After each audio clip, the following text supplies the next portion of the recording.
Match fixing করেই নাকি জেতে মুম্বাই ইন্ডিয়ান্স। হ্যাঁ বন্ধুরা, ম্যাচ ফিক্সিং করেই নাকি আজকাল জিতছে মুম্বাই ইন্ডিয়ান্স, এমনটা ধারণা প্রাক্তন ভারতীয় ক্রিকেটার রবিচন্দ্রন আশ্বিনের। একটা সাক্ষাৎকারে তিনি এমনই একটা মন্তব্য রেখেছেন।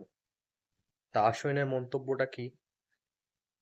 একটা সাক্ষাৎকারে আশ্বিন জানিয়েছেন, যে সময় তিনি পাঞ্জাব কিংস অর্থাৎ কিংস ইলেভেন পাঞ্জাব দলের ক্যাপ্টেন ছিলেন, তখন তাদের একটি ম্যাচ হয়েছিল মুম্বাই ইন্ডিয়ান্সের বিরুদ্ধে। সেই ম্যাচে প্রথম দিকে পাঞ্জাব দুর্দান্ত বোলিং প্রদর্শন দেখিয়ে মুম্বাইকে 60 থেকে 70 রানের মধ্যে 5 উইকেট ফেলে দিয়েছিল।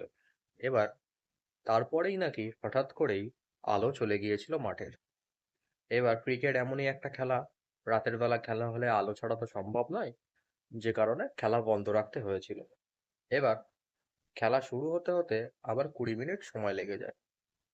এরপর যখন মুম্বাই ইন্ডিয়ান্স ব্যাটিং করতে আসেন, তখন মুম্বাই দলের অন্যতম সেরা ক্রিকেটার কায়রন পোলার্ড কিন্তু বিধ্বংসী একটা ইনিংস খেলেছিলেন, এবং তার ইনিংসের জেরেই মুম্বাই 180-র বেশি রান করে ফেলেছিল।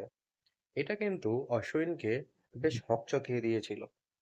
অশ্বিন মন্তব্য করে আরো বলেছেন কি, যে মুম্বাই ইন্ডিয়ান্স এতটা কিভাবে লাকি হয়, নিশ্চয়ই এর পিছনে কোনো একটা কারণ আছে।